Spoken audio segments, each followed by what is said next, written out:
Hello, everyone, and welcome back to your channel of Math and Engineering Made Easy.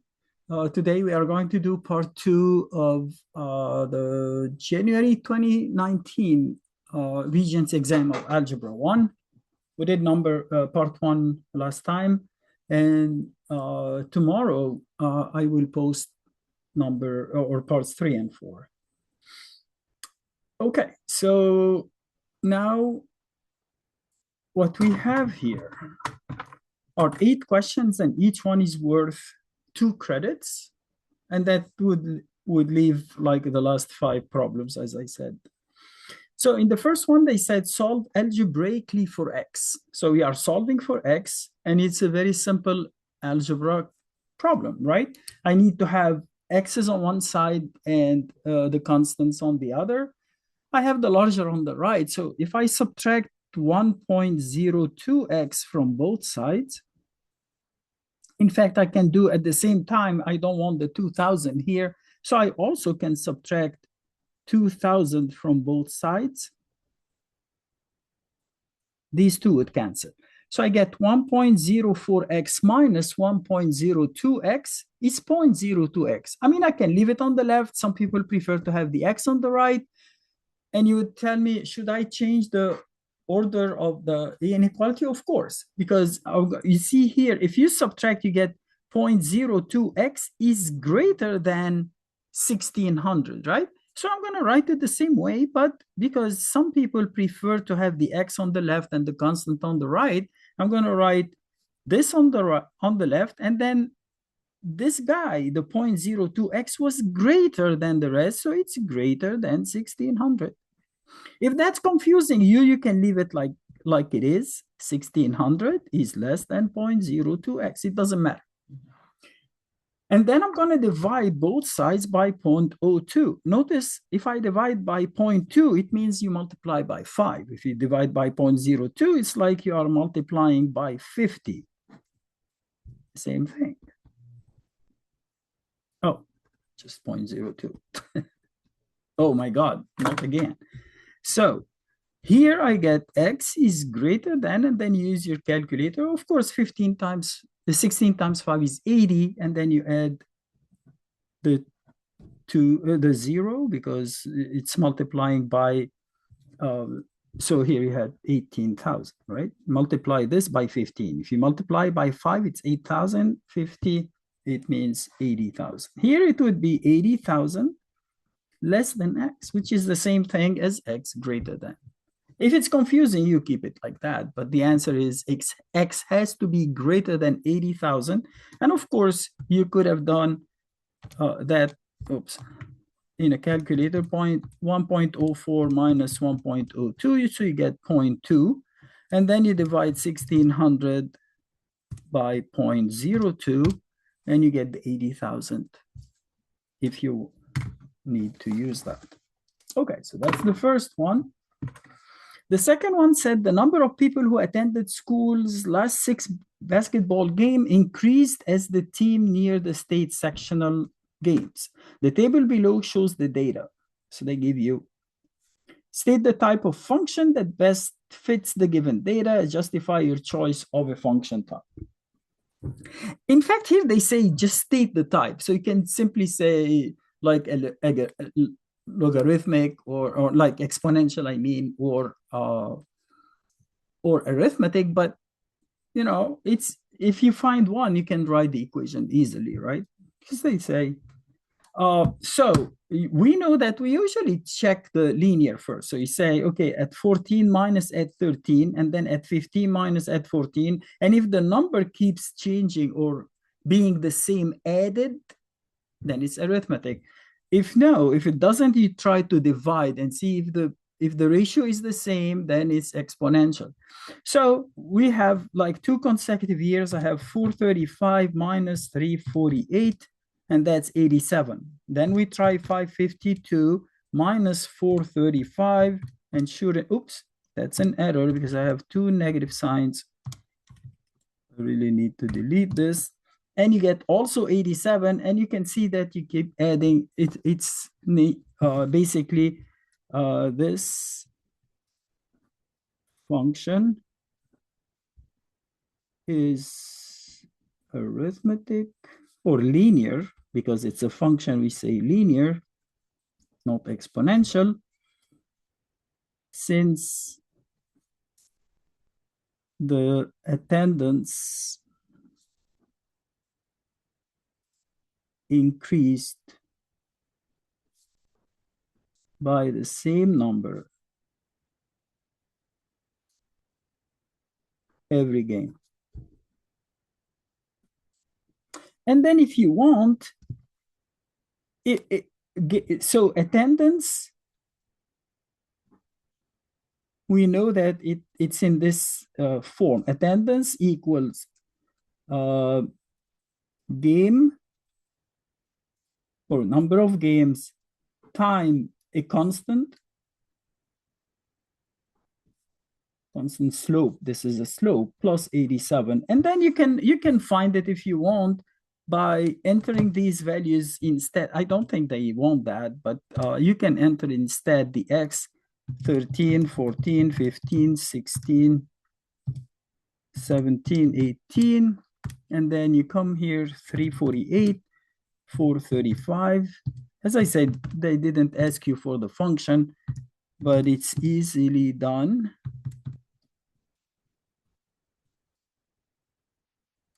And then you go to stat and you go to linear. We know it's linear regression. So you get A is 87.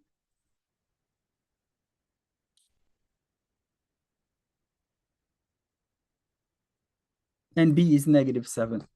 Oh, I'm sorry. It increases by the same amount, so that's the A, of course. So if I say let X be number of games and Y be the number of attending or attendance, then I get Y equals 87X minus 783. Of course, you don't need to do all of that. It's simply say it increases by the same number every game, which is the 87. And that becomes the slope. So it's linear. We shouldn't waste time. I've wasted time on that. Number 27, solve this algebraically. Well, as I said, you can have one of three ways. You can factor it if you know how to do that. You can complete the square. If you can even use the quadratic equation. So this is easily being factored because you need two numbers that multiply. Their product is -9 and their sum is -8. So that's -9 and +1. So you say x plus 1 times x minus 9 equal 0. So x plus 1 equals 0. Hence, x equals -1. Oops. Or x minus 9 equals 0. Hence, x equals 9. Explain the first step you used to solve the given equation. I factored the equation into two factors, or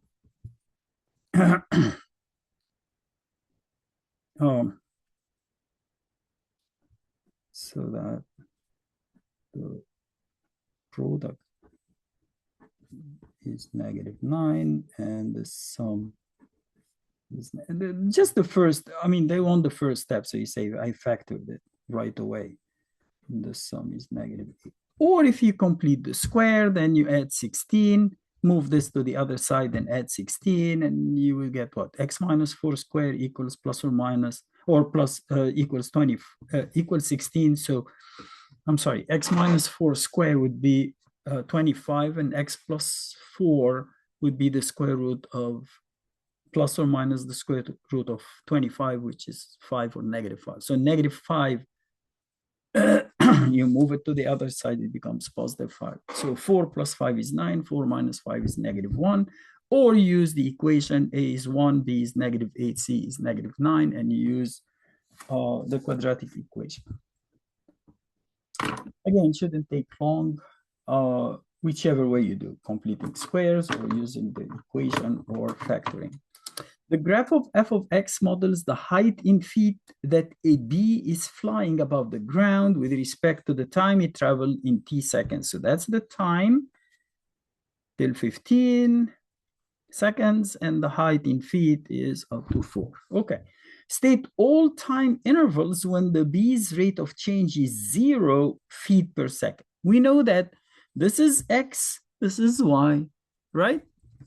Rate of change is the slope, y over x, change in y over change in x. 0 meaning y doesn't change as x changes, meaning it's a horizontal line. And it's so easy to see that x, or the time, it's t, I'm sorry, it's f of t, of course. That's time, so that it's t. Yeah, it says here t is greater than or equal to 2, less than or equal to 6. And then there is a small piece here also. So you can say, and t is greater than or equal to 14, less than or equal to 15. Or you can write it as 2 comma, I'm sorry, 2 comma 6 union 14 comma 15. If you want an interval written in this notation. So either one is correct. The next one, they say, graph the function 2 to the x minus 7. It's really easy because I know we call that the parent function, 2 to the x, right? And then I'm going to go 7 units down. So you can use your calculator. It's really not worth it because we know that minus 7. So first of all, let's say -1, -2, -3, -4, -5, -6, -7. This is an asymptote, right? 2 to the x cannot, it goes to 0 at x equals -infinity. So it will never be with the, for any real number, it cannot be negative. So it's approaching -7. That's what I know. I know that when x is 0, 2 to the 0 is 1, minus 7 is -6. I know that if x is 1, 2 to the 1 is 2, minus 7 is -5.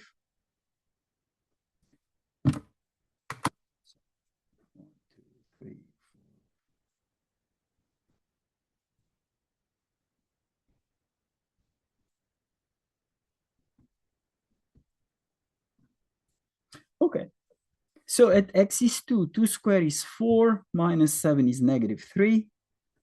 If x is 3, 2 cubed is 8, minus 7 is +1. When 2 is 4, 2 to the 4 is 16, minus 7 is 9. So I get something that is asymptotic to the x equals, oh, I'm sorry, to the y equals -7. Oops, and it goes something like that. And that's it. If g of x is 1.5x minus 3, determine if f of x is greater than g of x at x equals 4. So again, you have another linear equation. You can draw it easily. We know that at x equals 0, you get the y-intercept is -3.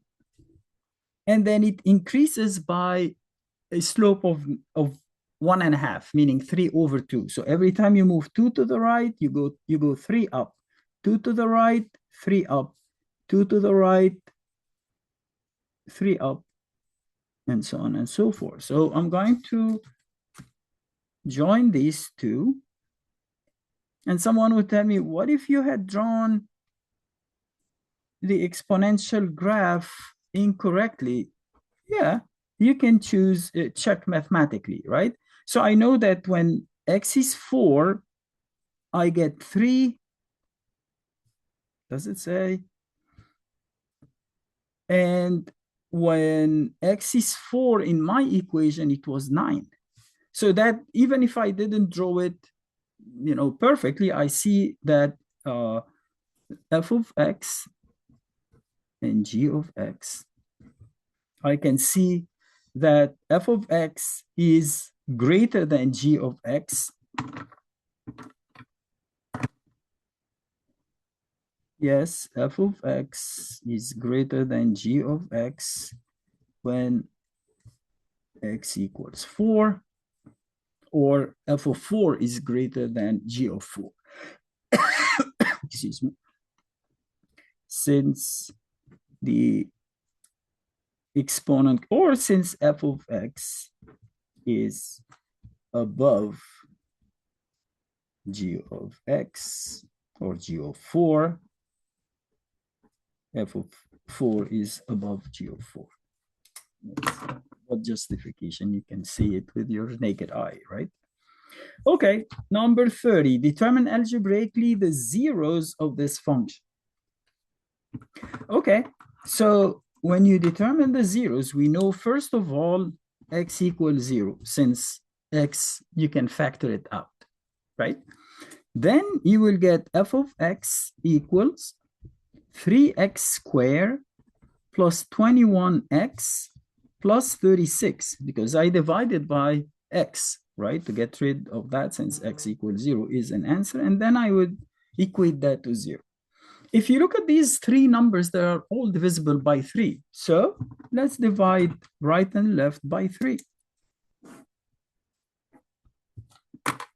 0 over 3 stays 0. That becomes x squared plus 7x plus 12 equals 0. Since we factored last time, let's use the quadratic equation, for example, for this time, even though you can see that 3 times 4 is 12 and 3 plus 4 is 7, so that's easy.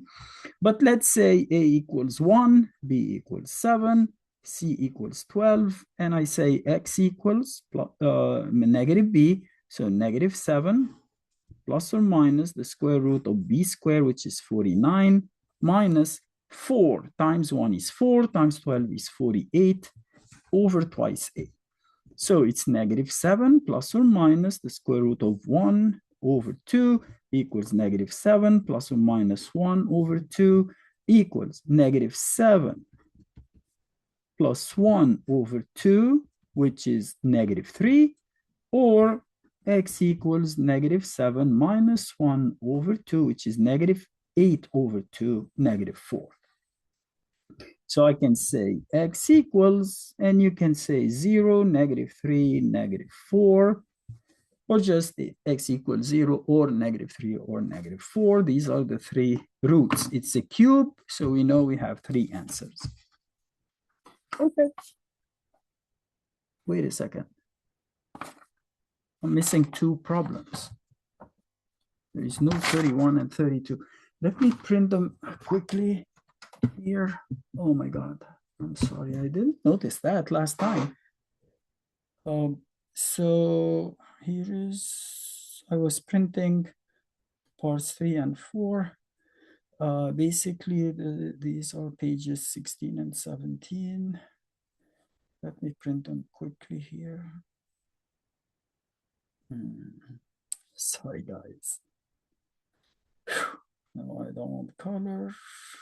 Page 16 to page 17, these two pages.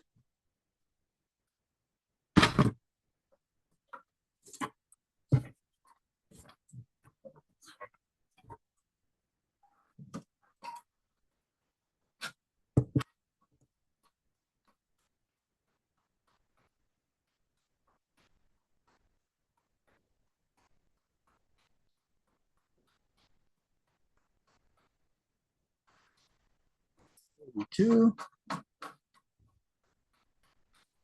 Sorry, guys. I really don't know how I missed that.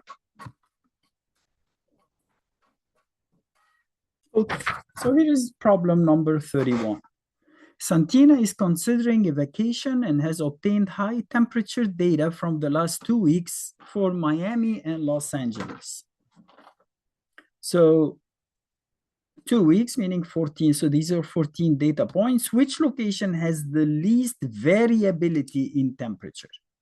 Least variability meaning it's, I don't know, did you do variances? Anyway, standard deviation is less, or variance is less, or the interquartile range is less, Q3 minus Q1, or the range is less, maximum minus minimum. And in fact, if you can locate the maximum and minimum, you can do that in 5 seconds, or, well, it may take more. I can locate here.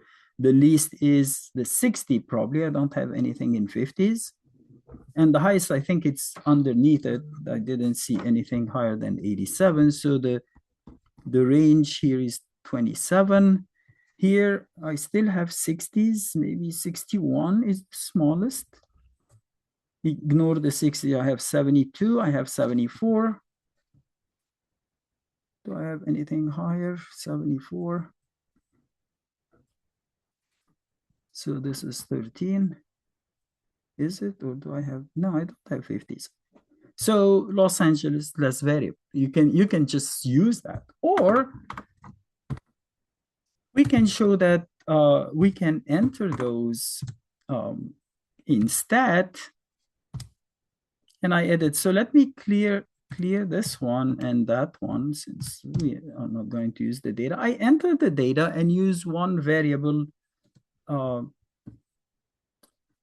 stats 75, 83, 73, 60, 66, 76, 81, 83, 85, 83, 87, 80, and 80. Now, if I go to stat and use one variable, stats, I see I need variability, so I don't care about the mean, okay? They ask for variability. So I get sigma x. This is for Miami, is 7.225. Q3, so interquartile range is 83 minus 75 equals 8. And the range, which is maximum minus minimum, 87 is the max, 60 is the min, is 27. Then I do Los Angeles here.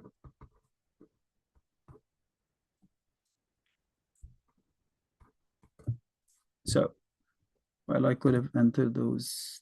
Okay, they are the same numbers, so there is no reason to delete. I'm going to replace them. 65, 67, 65, 65. You see, 65, 65, 65, things repeating, 62, 62. That means the variability is less just by looking. The numbers are very close to each other. There is no huge difference. Oh, I entered, 14. Okay. Start. Now, for sigma x, I get 3.639. So this is higher than that. So you can say it's almost double. It's less than, slightly less, but it's sigma x here is more than sigma x there, and you stop. Or you compare the IQR. So I have is 67 minus 61. I'm sorry, minus 63 is 4. Again, half the IQR. So I can use the IQR. Or I can finally use the range. I say maximum is 74, minus minimum is 61, is 13. And again, less than half. So you can use any one of those. And you say sigma Miami is greater than sigma Los Angeles, or IQR Miami is greater than IQR LA, or range of Miami is greater than range of LA. Any one of them works, okay? So you don't need to do many, all of them, just one. Last question, solve the quadratic equation below for the exact value of x. Again, very simple. I have negative x on the left-hand side, so I'm going to add x to both sides to get rid of the constant on the left, and you get 4x squared equals 80. If 4x squared equals 80, then I divide by 4 first, and I get x squared equals 20. Then I will take the square root, and what did I tell you many times? When you take the square root, you have to add plus or minus to the right-hand side. So x equals plus or minus square root of 20. I see that 20 is 4 times 5. Why 4 times 5, I said? Because the square root of 4 is a perfect square. So I can say plus or minus 2 square root of 5. Or I can say x equals 2 square root of 5 or negative 2 square root of 5. And these are the two problems that were not printed out or they were not attached. And that concludes part 2. Yeah, less than half an hour, so it's not long. And again, I'll see you tomorrow for the last two parts, 3 and 4. And I wish you all the best in your Regents exam. And again, if you have any questions or comments, please don't hesitate to comment in the comment section, and I will get back to you as soon as possible. Thank you very much. See you tomorrow. Bye.